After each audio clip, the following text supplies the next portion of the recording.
a todas y a todos por el interés, por conectarse a este cuarto workshop que organiza el grupo de estudios interuniversitario del Mediterráneo Antiguo, un grupo de estudios que componen académicos de las universidades de Concepción, de la Universidad de Frontera, la Universidad Católica del Paraíso y la Universidad Diego Portales y Universidad Alberto Hurtado.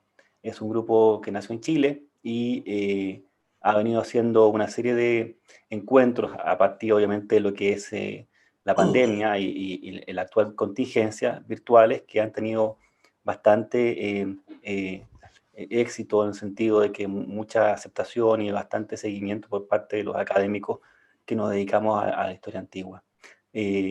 Por tanto, les doy la bienvenida a todas y a todos y en este momento le doy la palabra al director del Instituto de Historia, el doctor Ricardo Iglesias, para que nos dé sus palabras de bienvenida. Por favor, señor director. Gracias, Paul. Buenos días a todos y a todas donde estén. Generalmente uno en estos actos inaugurales siempre hay alguien que le pasa el papelito para decir quiénes son los que están. Entonces, como en este caso, no por temas asociados siempre al protocolo, entonces te pasa la lista, vino este otro. En este caso, vamos a hacerlo bien general, así que primero darle la bienvenida bienvenida, entre comillas, a cada uno de los participantes de este workshop, coloquio, simposio. Nunca he entendido las diferencias, pero sé que la gente se junta a hablar sobre algo y siempre hay alguien que expone y después vienen algunas reflexiones y a veces algunas preguntas. Entonces, Pablo, primero felicitarte por esto, nos da continuidad, somos un instituto de historia que la historia universal y toda la área de las que nosotros llamamos en forma coloquial las áreas troncales, siguen formando parte esencial de nuestra vida académica. Entonces, yo me hice tres preguntas hoy día porque yo con los años me voy a convertir en algo así como cervantino, sin querer serlo.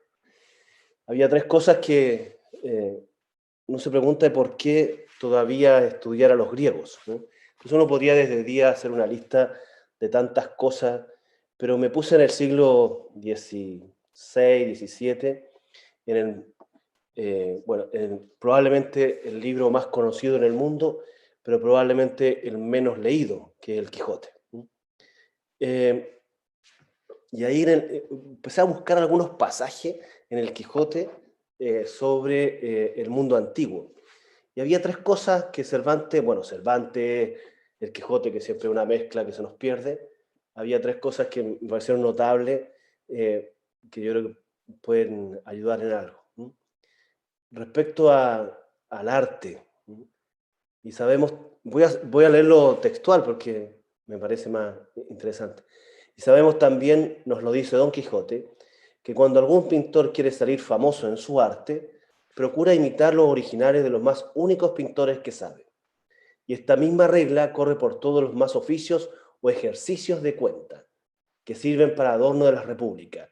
Y así lo ha de hacer y hace el que quiera alcanzar nombre de prudente y sufrido, imitando a Ulises, en cuya persona y trabajo nos pinta Homero un retrato vivo de prudencia y de sufrimiento, como también nos mostró Virgilio en persona de Eneas el valor de un hijo piadoso y la sagacidad de un valiente. Después, sobre la guerra de Troya, en el Quijote. La guerra de Troya, los héroes troyanos y los poetas que la celebraron son sin duda uno de los elementos más persistentes y significativos en el Quijote, en el segundo tomo. En dos ocasiones pone Cervantes el nombre de Helena, la causa de la guerra en boca de Don Quijote. Refiriéndose al mantenimiento que Sancho no olvida, el hidalgo manchego dice: ¿qué pie sacaste cojo? ¿Qué costilla quebrada? ¿Qué cabeza rota? Para que no se te olvide aquella burla. Que bien apurada la cosa, burla fue y pasatiempo, que no entenderlo yo así, yo ya quiero vuelto allá y viero hecho en tu venganza más daño que hicieron los griegos por la robada Helena. Y por último, y a propósito de Dulcinea, la deja bien puntualizando a Sancho. Y la pinto en mi imaginación como la deseo. Así es la belleza como en la principalidad. Y ni le llega a la Helena, ni la alcanza Lucrecia, ni otra alguna de las famosas mujeres de las edades pretéritas, griegas, bárbaras o latinas. En esta, como rápida lectura, es porque seguimos y vamos a seguir en el Instituto de Historia cultivando los estudios clásicos por todo lo que ustedes, y no voy a yo venir a explicarles cuál es el valor de todo eso, probablemente va a ser parte importante del coloquio. Así que, Paulo, comilla, inaugurado este coloquio, este workshop. Espero que todo vaya bien y espero también, veo a algunos que ya son parte del instituto, han sido parte del instituto, así que bienvenido, que salga todo muy bien, no tengo duda que va a salir espectacular y felicitaciones. Eso, Paulo. Muchas gracias, señor director, por sus palabras. Siempre importante recordar a nuestros, a quienes antecedieron la literatura y que siempre finalmente compusieron sus obras a partir de los grandes clásicos, finalmente gran referente de Occidente. Bueno, y después de esta palabra de bienvenida que agradecemos al señor director y también el patrocinio y el apoyo constante que ha tenido nuestro instituto a los estudios de la antigüedad, al mundo antiguo, los cursos y todo lo que se trabaja en nuestro instituto, tanto a nivel de pregrado como de posgrado. Eso también se va a ver evidenciado en esta jornada, porque muchos de las ponencias son precisamente tesis y tesistas del posgrado de nuestro instituto, ¿no? Y también egresados de nuestro instituto que han trabajado historia antigua. Por tanto, esa fortaleza se ve evidenciada en ese apoyo constante que el instituto ha brindado a este tipo de estudios. Agradeciendo las palabras de bienvenida del director del Instituto de Historia, le doy la palabra en este momento al profesor Raúl Buonocore. Quienes no conocen al profesor Raúl Buonocore, el profesor Buonocore es profesor de mérito actualmente de nuestro Instituto de Historia, también dirige el programa de doctorado de nuestro instituto y ha trabajado en su línea de investigación la historia de la República Romana, los elementos diplomáticos, ámbitos también militares, y toda esa suerte de espacio temporal donde se involucra esta gran, en este sentido también del título de nuestro workshop, que es el gobierno de gobierno, ¿no? Y en Roma, evidentemente, el Senado va a cumplir un rol importantísimo en tener estabilidad o no en ciertos momentos de la historia romana, sobre todo en la República. Y para eso, el profesor Buonocore nos va a brindar esta conferencia inaugural y le doy entonces paso a don Raúl para que nos transmita su conferencia. Hola, Paulo. Buenos días. ¿Me escuchan? Sí. Sí. Logré conectarme, estaba sin sonido, sin nada, pero bueno, los dioses apoyaron, viste, hasta el último momento. Bueno, yo quiero, antes de hablar, felicitar a los organizadores de este encuentro. Me parece que en estos tiempos hacer estas cosas tiene una dificultad mayor y sobre todo por la cantidad de auditores que tienen, que es importante eso también, porque hablarle al computador solamente no es muy motivante, digamos. Bueno, lo que les voy a plantear hoy día es un tema que se trabaja poco, digamos, en nuestro medio, que es el tema del Senado romano.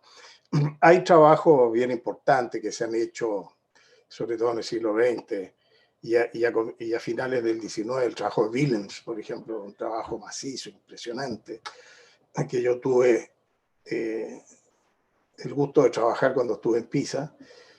Después, trabajos posteriores, el Bonnefoy-Coudry, qué sé yo, son trabajos totales, digamos. Yo me voy a referir solamente a algunos aspectos.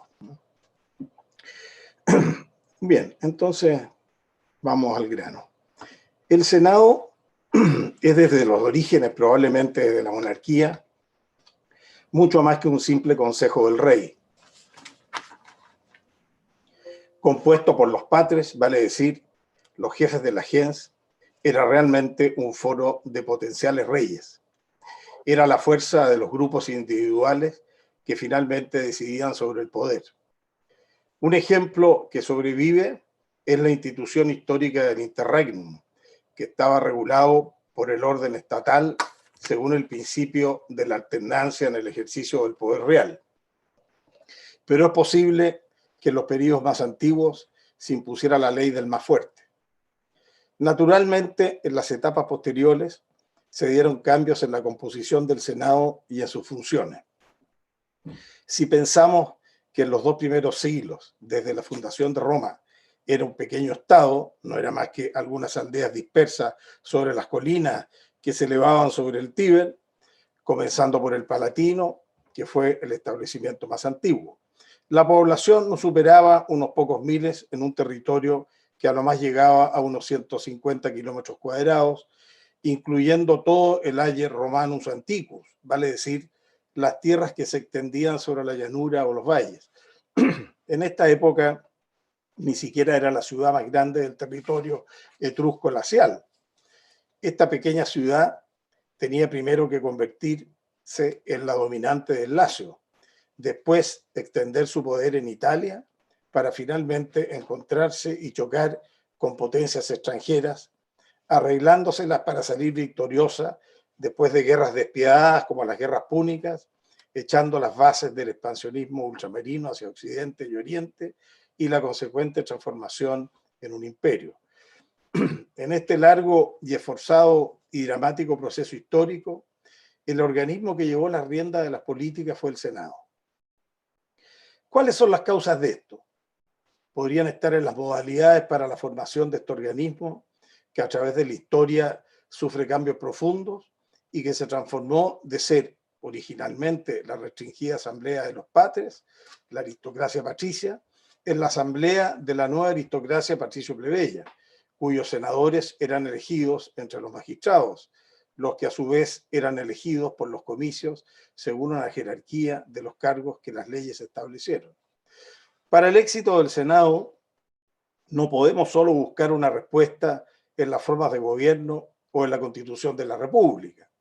Es verdad que la formación de una nobleza más abierta que la del antiguo patriciado gentilicio fue un progreso, pero no por eso podríamos sostener que la democracia prevaleció.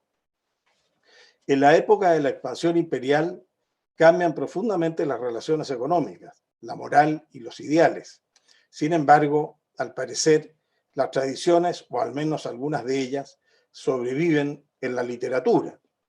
Se exaltan las grandes figuras del pasado, que no habían cambiado su modo de vida por los honores recibidos y las victorias conseguidas. Por ejemplo, los nombres de Menemio Agripa, quien no había dejado nada cuando muere, por lo que tuvo que ser sepultado por el Estado. De un Curio Dentato, que los legati de los samnitas conocieron en su sencilla casa de campo, comiendo en platos de madera. De un Quinto Cincinnato, quien a los emisarios del Senado que le llevaban el nombramiento como dictador, los recibió mientras araba su pequeño campo. Lucilio, un poeta amigo de Escipión Emiliano, quien asedió y destruyó Cartago en la Tercera Guerra Púnica, afirma la prioridad de los deberes hacia el Estado sobre los de los parientes y uno mismo. Esta máxima era recordada durante las guerras civiles, cuando la violencia desatada por las pasiones y la lucha por el poder habían aplastado todas las relaciones unitarias de un proyecto nacional. Montesquieu y tantos otros han relacionado con la expansión la decadencia de las costumbres, el fin de los ideales de una época, la desaparición de los hombres de Estado, simples, corajudos y austeros. Pero hay que agregar que esto pudo ocurrir porque las conquistas de ultramar le dieron a los grupos dirigentes que estaban representados por pocas grandes familias, grandes riquezas, y al Estado y su economía la disponibilidad de grandes masas de esclavos que reemplazaron en gran parte el trabajo del pequeño campesino. El creador de la política expansionista fue ciertamente el Senado, sobre el cual también operaban intereses económicos, ya sean los de los gobernadores y magistrados romanos enviados a sostener las provincias o aquellos que los traficantes y hombres de negocio, los cuales se constituyeron en un nuevo orden en la sociedad, los équites, los caballeros, que algunos historiadores modernos los consideran como la burguesía en esta Roma antigua. Si el Senado hubiera estado a la altura en la tarea de dirigir la política exterior, en los asuntos internos no intentó garantizar seriamente la unidad del Estado, más allá de las facciones, y capaz de sostener la superioridad del poder civil sobre el militar. En realidad, era un instrumento de las facciones y del poder personal de los antagonistas, hasta ser arrastrado por las tormentas de las guerras civiles. Habían faltado oportunidades para reformas. De hecho, para prevenirlas, el sector más conservador del Senado, que presionó por el mando en la época de los Gracos, no dudó en recurrir a la violencia armada intentando legalizarla, usando un medio extraordinario, el Senatus Consultum Ultimum, y la declaración de Hostis Rei Publicae, o sea, enemigo del Estado, contra quienes se atrevieron a disputar o limitar los poderes del gobierno, monopolio en ese tiempo de la oligarquía. Entonces sucedió que en Roma las auténticas virtudes romanas se encontraban en ese grupo de generales, magistrados y miembros del Senado que tenían como ley suprema la dedicación a la república, la sencillez de las costumbres, la capacidad de sacrificio y un desinteresado heroísmo. La historia de los primeros 3 siglos de la República fue idealizada, o mejor dicho, los valores que habían expresado fueron considerados como típicos del mos maiorum, a lo que debía ajustarse. Pero la realidad estaba muy lejos de estos ideales. Era trágica y también política al mismo tiempo. Ahora, César podía avanzar con sus legiones contra el gobierno legal de la República, impugnando su legitimidad.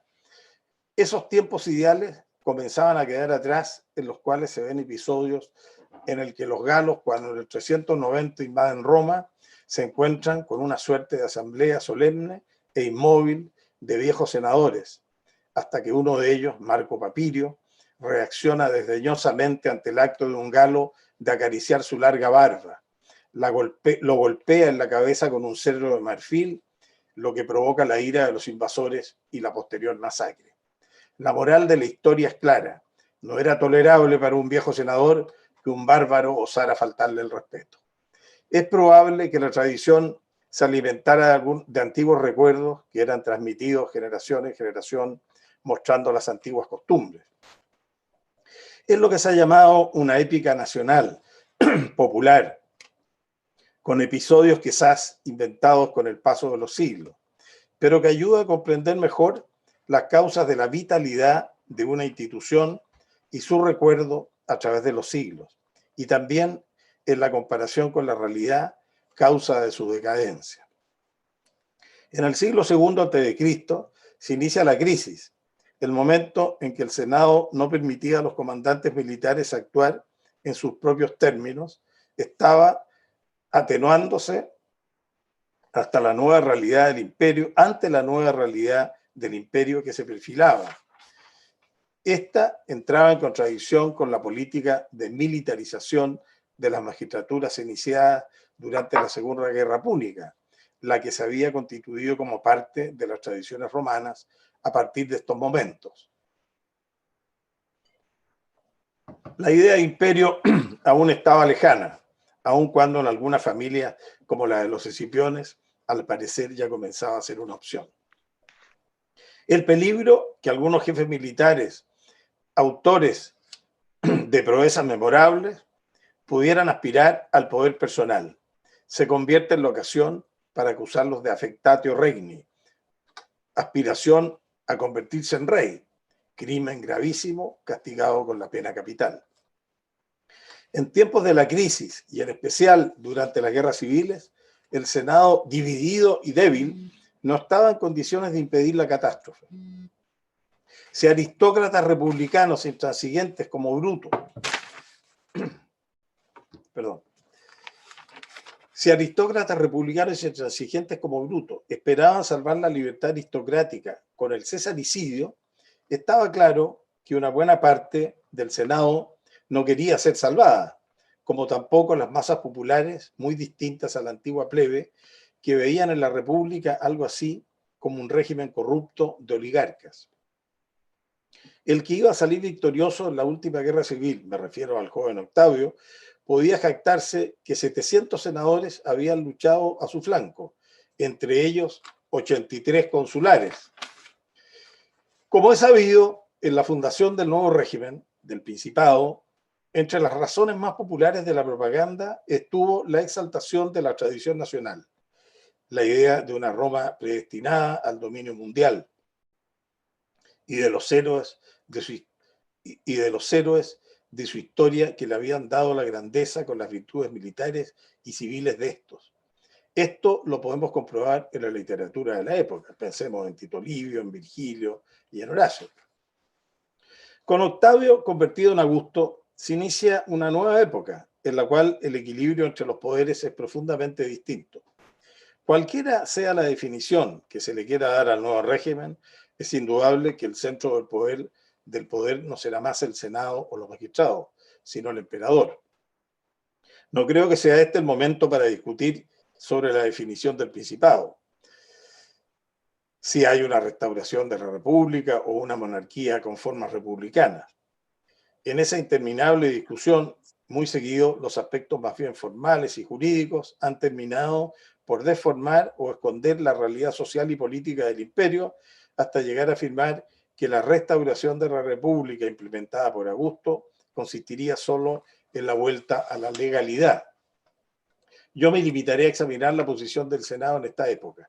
En el fondo, tener una idea de la participación del Senado en la política imperial. La primera reforma introducida el 27 fue la división del gobierno de las provincias entre Senado y Príncipe.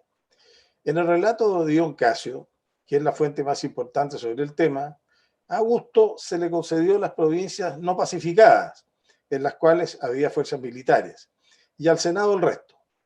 Si bien en las provincias a cargo del Senado hubo algunas fuerzas militares, la mayoría del ejército estaba en las que el emperador tenía a su cargo.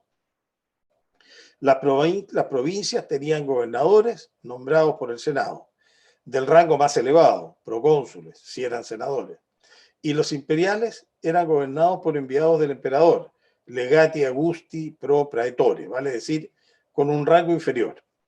Pero esta diferenciación formal no debe engañarnos, dado que las fuentes demuestran que Augusto tenía un poder de control e intervención en las provincias del Senado. En los hechos posteriores, la influencia del emperador aumentó, lo que se puede ver porque desde el comienzo fue el comandante supremo del ejército, lo cual nos lleva al título de imperator que se incorporó al nombre. El poder imperial sobre las provincias era vitalicio, pero sujeto a una renovación anual.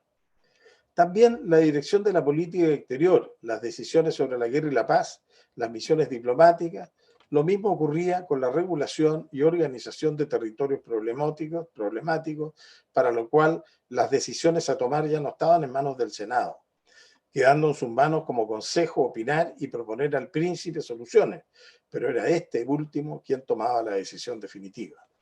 Es verdad que formalmente dependía del Senado y del pueblo, entregarle los poderes al emperador, a no ver un principio para la sucesión hereditaria, pero en la realidad, salvo en momentos de crisis violenta y con resultados inciertos, era decisivo el consenso del ejército manifestado sin reglas precisas a través de una aclamación.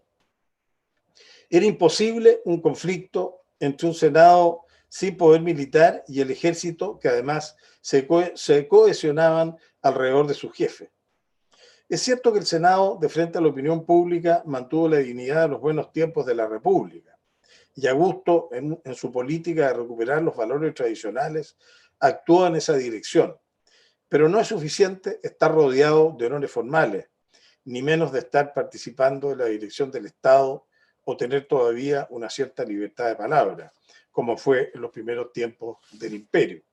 En realidad, las libertades republicanas habían llegado a su fin, y esto Tácito lo tiene muy claro, quien, refiriéndose a los discursos que se escucharon cuando muere Augusto, con lapidarias palabras describe esta realidad. quotus quisqui reliquus qui rem publicam vidicet.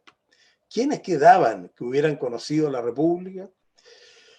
En el campo judicial, el Senado tendrá también nuevas atribuciones para establecer normas jurídicas sobre asuntos diversos a través de sus deliberaciones. Los senatus consulta, a los cuales se les reconocerá fuerza de ley. Además, se le amplió los poderes que ya tenía excepcionalmente durante la República sobre juzgar los procesos políticos y en general para delitos importantes, por ejemplo, los crimina majestatis, que es la acusación de traición, por ejemplo, que queda estipulada en la Lex Cornelia, que se dicta en la época de Lucio Cornelio Sila, o sea, era una antigua ley que se mantenía. Este delito fue de alguna manera manipulado a finales de la República, pues se daba a entender que todo abuso de autoridad iba contra las majestati populi romanis. Esta probablemente tuvo como objetivo a los tribunos de la plebe. En este contexto institucional se realizaron las funciones del Senado en los primeros siglos del Imperio. Los hombres llamados a vestir la túnica blanca, adornada con púrpura, el laticlavo o laticlaviana, recibían este honor por una decisión imperial. Formalmente tendrían que haberse desempeñado en una magistratura, el vigintibirato y la cuestura, pero ya bajo Augusto no se trataba de elecciones libres. En las dos grandes acciones de renovación llevadas a cabo por Augusto en el 29 y en el 18 a.C., la Lexio del 23 no logra los resultados esperados. La composición del Senado cambió profundamente. Por ejemplo, su número fue reducido de 1.000 a 600, muchos de los cuales se vieron obligados a renunciar o fueron directamente excluidos. Las antiguas familias patricias republicanas se habían reducido a unas pocas en este periodo augusteo y ya no estarán presentes en la época de los Flavios. De las pocas familias plebeyas ascendidas al patriciado por Augusto y Claudio, 37 en total, solo menos de la mitad llegará a la época de Trajano. En la época augusta, pertenecer al Senado llevaba a la formación de un verdadero y real orden, porque la dignidad era hereditaria y por lo tanto los hijos de los senadores a quienes se les permitía asistir a las sesiones, para lo cual se entregaban distinciones formales, estaban predestinados a la carrera de magistrados y si ocupaban los cargos requeridos, comenzando por el menor, la jefatura de policía, pasaban a ser miembros efectivos de la asamblea. Pero este orden no era una casta cerrada, porque hombres nuevos provenían del orden ecuestre y de la nobleza municipal itálica y obtuvieron la magistratura adquiriendo el título para entrar al Senado. Para todos podría haber un nombramiento directo a través de un adlectio, que era la promoción del emperador. El análisis de la composición del Senado en las diversas épocas y las distintas dinastías que gobernaron el imperio pueden darnos una idea de la política de los emperadores y el nivel de representatividad del Senado en el que pronto hicieron su aparición personajes de origen provincial. La relación entre el Senado y el emperador, las fuentes tienden a mostrarla como beligerante. En la realidad, detrás de esta imagen, no solo hay rivalidades en el poder, sino también intereses de orden económico. No faltan oscuras intrigas para la elección del sucesor, que surgían en el cerrado círculo de la corte, pero que involucraban también al Senado. Un famoso caso ya destacado por Tácito en sus anales es el del proceso Aneo Calpurnio Pisón, acusado de leva majestad y de haber provocado la muerte de Germánico. Es algo que ha sido retomado por los historiadores modernos. Ha sido descubierto el texto del Senatus Consulto, con el cual, después que el acusado se había quitado la vida, se resumieron y confirmaron los jefes de la acusación y se adoptaron medidas respecto a su esposa Plancina, también considerada cómplice del complot contra Germánico, pero salvada por su amistad con Livia, y del hijo también con el prenomen Gnaeus, que sin embargo había intentado disuadir a su padre. Se disponen también medidas sobre el patrimonio para evitar que la condena del padre con las confiscaciones del caso perjudicara la herencia de la hija totalmente inocente. Sin lugar a dudas, el choque entre Pisón y Germánico en el gobierno y reorganización de Armenia y del Oriente se ligaba a intrigas dinásticas que Tácito vislumbra, los cuales se refería a la designación para la sucesión de Germánico, que era el más popular y druso descendiente directo de Libia. La difusión del Senatus Consultus sobre Pisón en todas las provincias del imperio y el número de planchas y fragmentos de bronce que han sido encontradas en el territorio de la provincia de la Bética demuestra la enorme importancia que se le atribuyó al asunto. Este es un caso en el cual se cruzan diversas causas. La naturaleza grosera y orgullosa de Pisón, heredero de la antigua aristocracia republicana superada con Augusto, orientaciones contrarias sobre la elección de los reyes de Armenia y la distribución de los territorios orientales, intervenciones y diplomacia, intrigas de corte por la sucesión. Se pueden ver divergencias en el Senado que no se manifiestan abiertamente. La voluntad de Tiberio aparece como determinante. En cualquier caso, la participación del Senado es un rasgo característico del régimen imperial, atestiguado por los numerosos procesos que tuvieron lugar en la época tiberiana y posteriormente. Incluso, si desde el punto de vista jurídico se puede determinar si existía o no posibilidad de elección con los tribunales ordinarios, no existen ejemplos de crimina majestatis, o sea, una acusación de traición, cometidos por miembros del Senado que hayan sido juzgados por un tribunal. Era una característica de la Constitución imperial que su funcionamiento práctico dependía de la naturaleza del soborno y de la composición del grupo bastante restringido que accedía a la cima del poder. Sin embargo, después de los antecedentes de Tiberio y sus sucesores, Calígula, Claudio y Nerón, el temor de ser castigado con la muerte solo por intrigas debió haber sido muy fuerte, lo que lo demuestra la frecuencia de las promesas con juramentos de los nuevos emperadores de no asesinar a los senadores. En el periodo clásico del imperio hubo diferentes etapas, en cada una de las cuales la composición y las funciones realmente practicadas por el Senado fueron diferentes entre ellas. El Senado de la época de los Flavios no fue igual al de la época anterior. Se refuerza la presencia de los caballeros y de los ciudadanos de origen municipal y comienzan a aparecer algunos provinciales de origen occidental. Al poco tiempo después de consolidarse el imperio humanista de los Antoninos, se favoreció la incorporación al Senado de personajes de origen oriental y cultura helenística. El fenómeno de las incorporaciones al Senado se acentuó poco a poco, por lo que es probable que en la época de Caracalla, un tercio a lo menos de los senadores fueran de origen oriental. La opinión más conocida es que ya sean occidentales u orientales, todos habían asimilado la herencia de las tradiciones senatoriales, por lo tanto, de la norma de Marco Aurelio que impedía a los senadores comprar tierras, que imponía, a los senadores comprar tierras en Italia. El paso a la dinastía de los Severos es violento, y con una nueva guerra civil en la que al Senado, siendo mayoritariamente hostil al ascenso de Severo, se divide en dos partes antagónicas.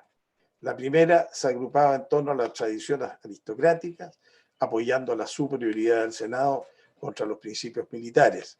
La otra, en cambio, estaba por la transformación del régimen, reformando el carácter militar. La victoria de Severo tiene como primera consecuencia el exterminio de los cómplices de sus adversarios, comenzando por los senadores. Según Casiodón, 34 secuaces de Albino fueron perdonados, 29 fueron ajusticiados. Las ejecuciones en masa, por lo demás, no eran una novedad durante las guerras civiles. Cuando el imperio es amenazado por los bárbaros y la potencia persa se había recuperado hasta derrotar al emperador Valeriano, es el Senado el que hace un esfuerzo por restaurar un gobierno surgido de otro modo, por lo menos hacia el final del reinado de Maximino. Pero su destino estaba sellado y dependería de los enérgicos jefes militares, los que harían sobrevivir al imperio. Los historiadores que hacen historia política pueden extraer algunas lecciones de esta historia o de esta breve historia que les he contado. El poder civil, que no se revela capaz de asegurar sus bienes esenciales a un pueblo, abre inevitablemente el camino al poder militar, cualquiera que sea su forma. Gracias.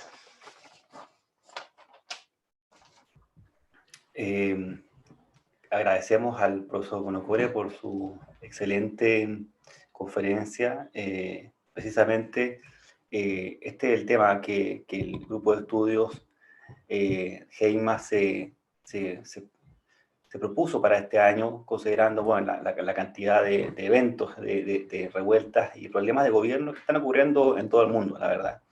Y esta conferencia que el profesor Bonocore nos acaba de dictar apunta precisamente a esta idea y con esa conclusión probablemente tan importante de entender cómo finalmente los poderes, ¿no?, al interior de una sociedad se van equilibrando o se van precisamente, o se pueden ir, estar en fuerte oposición. Como tenemos aun cuando en las conferencias no se estila las preguntas, vamos a dar paso solamente a 2 comentarios que se puedan hacer, solamente 2 por honor al tiempo, ¿bien?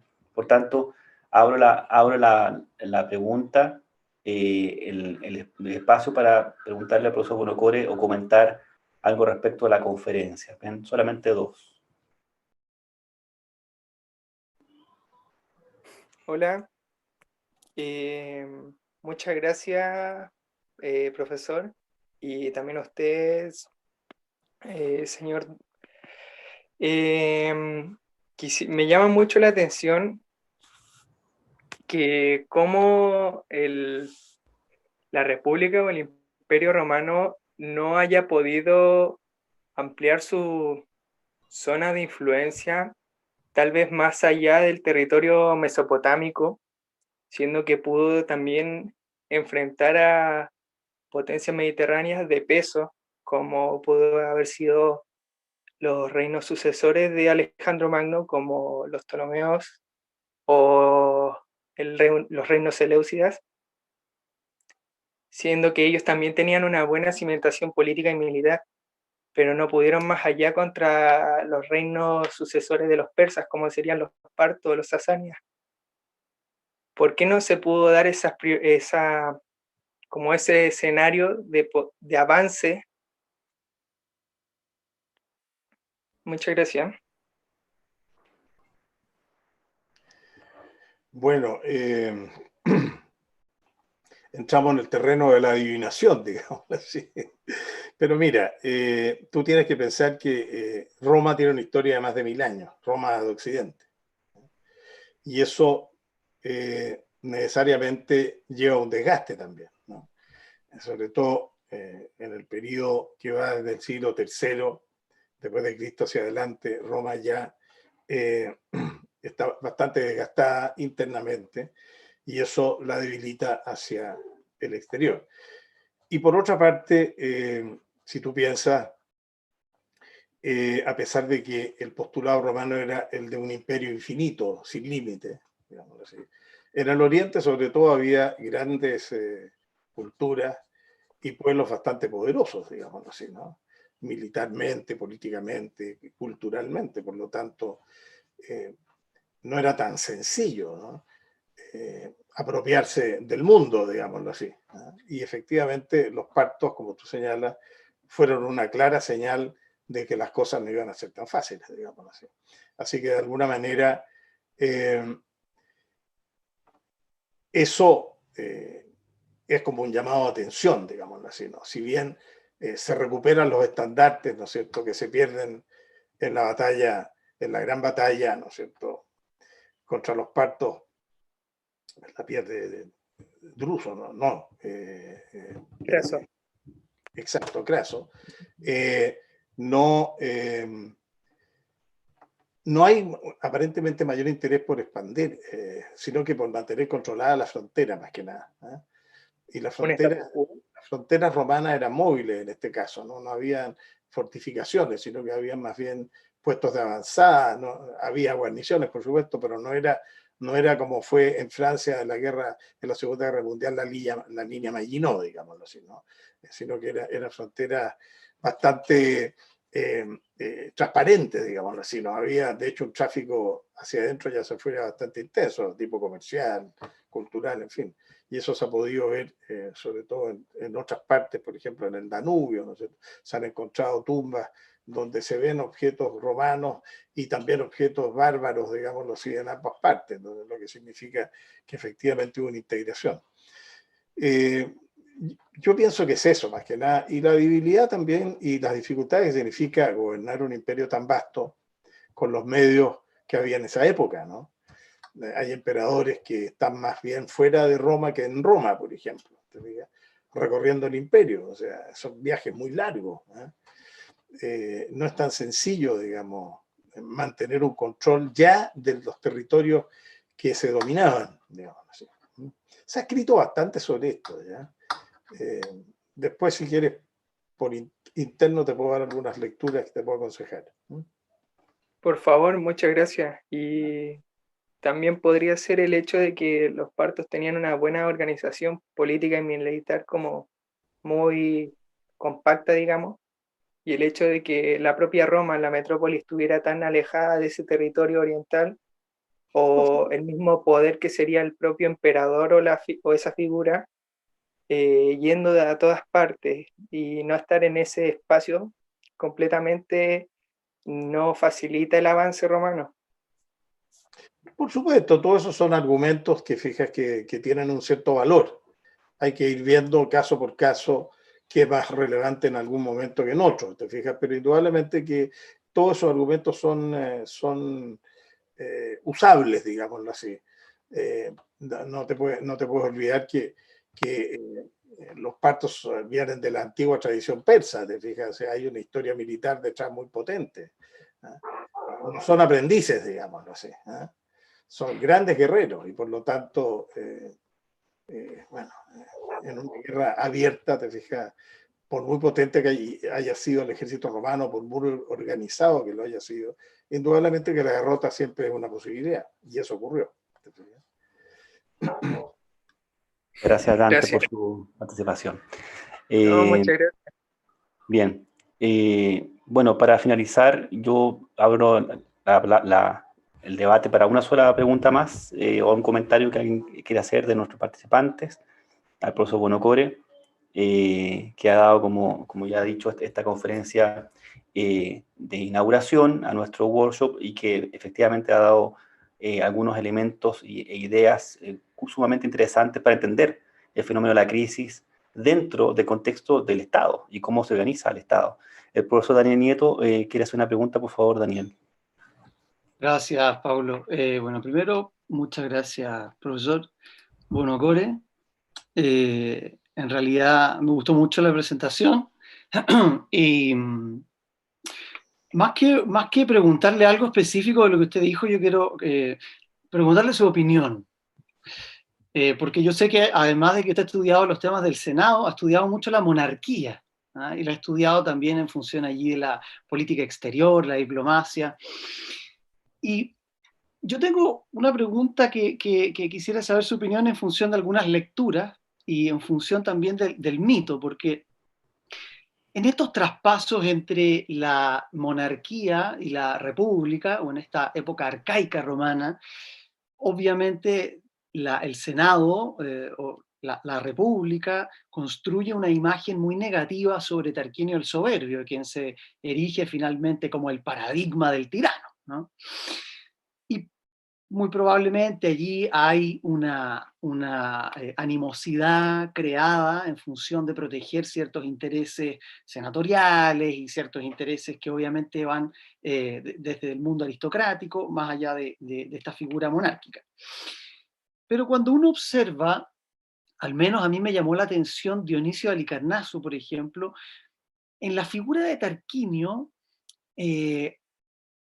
respecto de la política exterior, en algunos de los tratados que él firma con algunos de los pueblos, digamos, itálicos, hay un momento en el que se ve un cambio entre aquel típico tratado internacional, por decirlo de alguna manera, entre el rey y los pueblos itálicos, que caducaba con la muerte del rey, y que así los mismos itálicos lo planteaban, ¿no?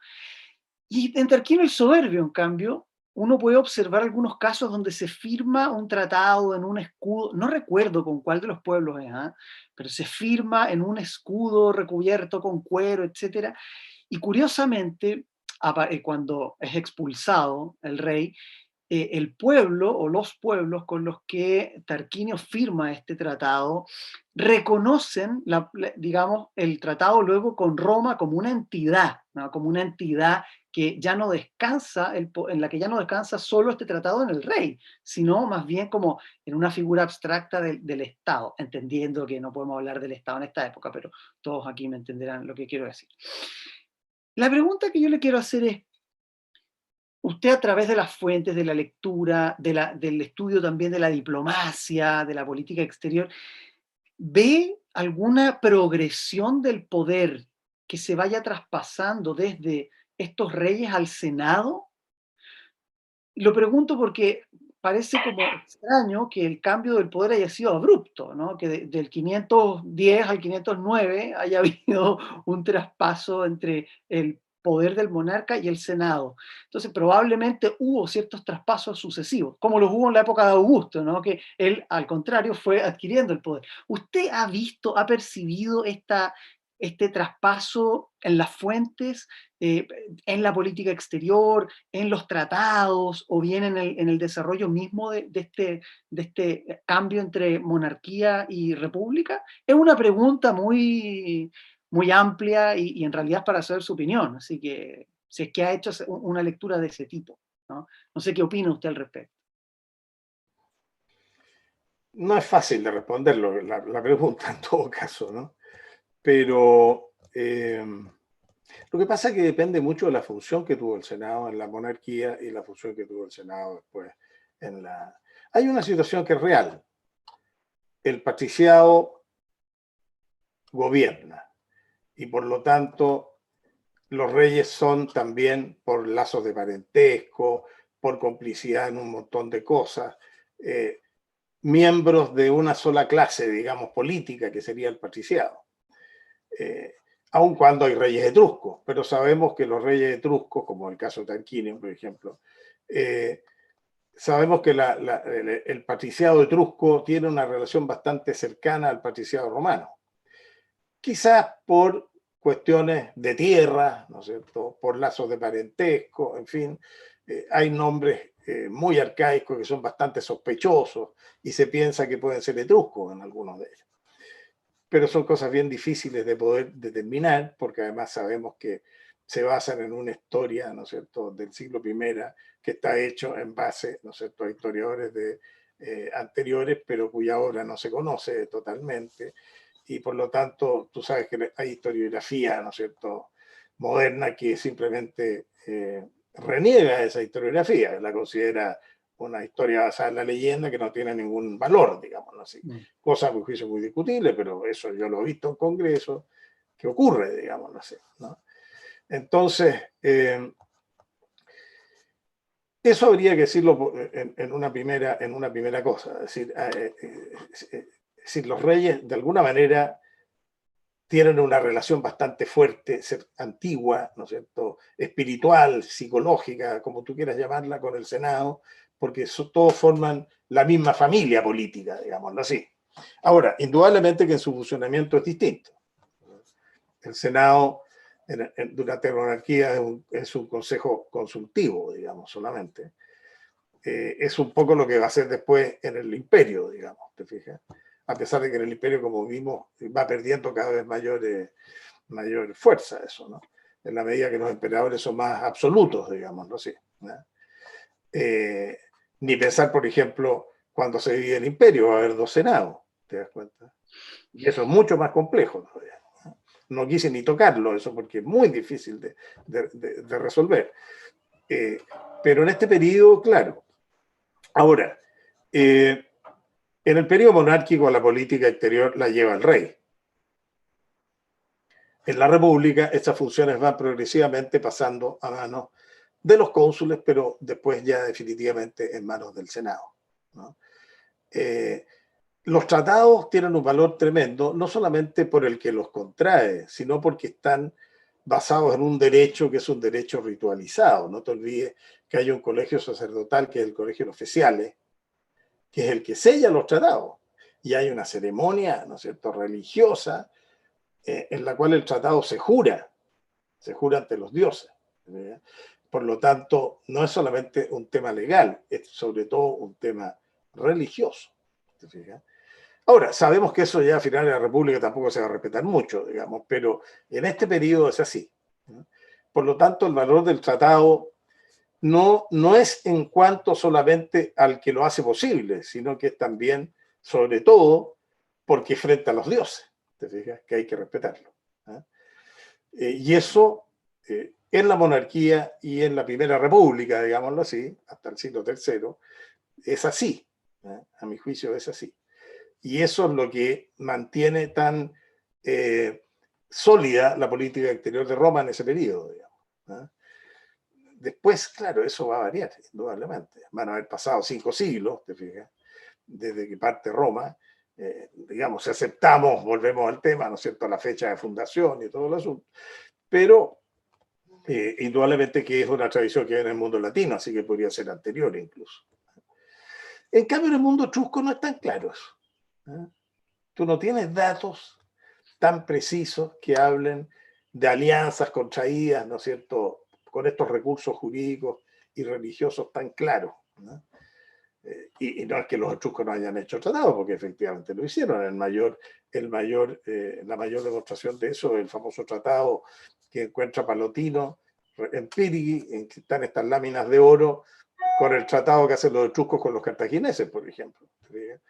Pero no hay datos del acto en el cual se contrae. Está el texto nomás.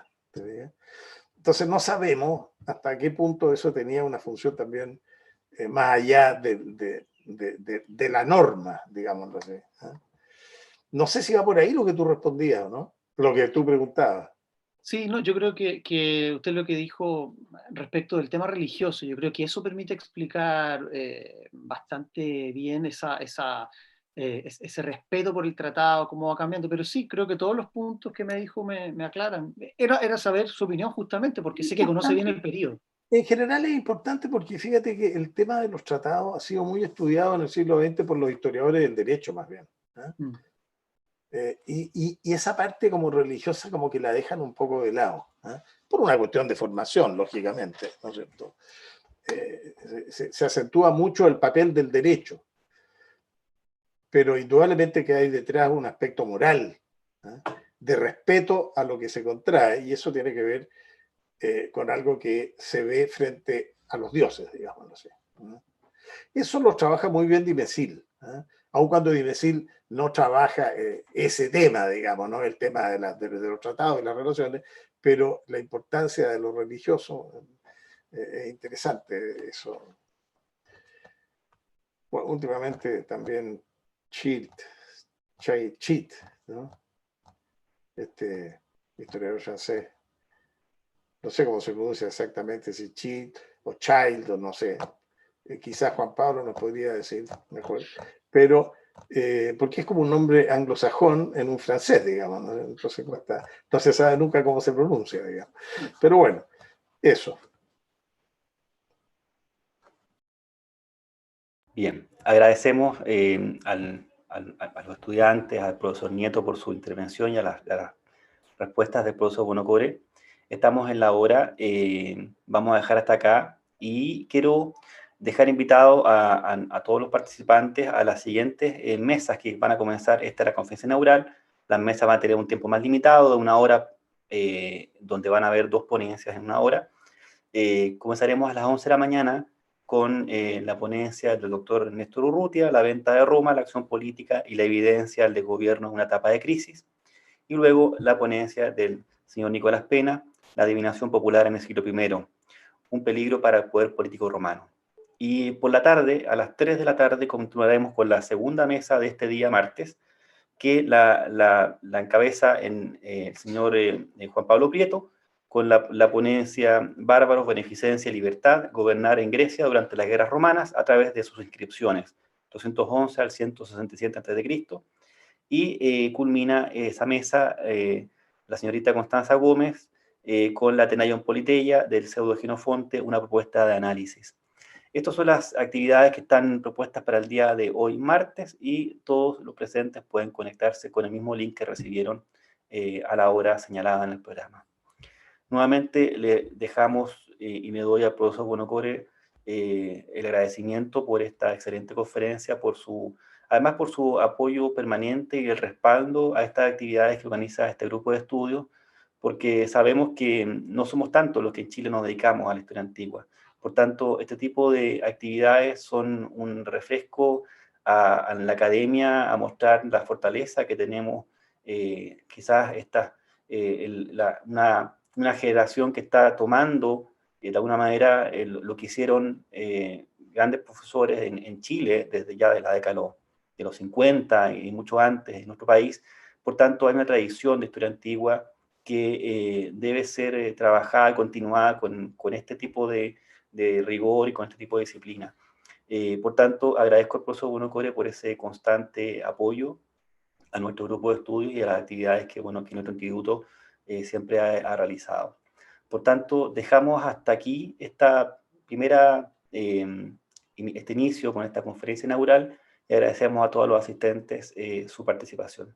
Muchas gracias y nos vemos a las 11 de la mañana.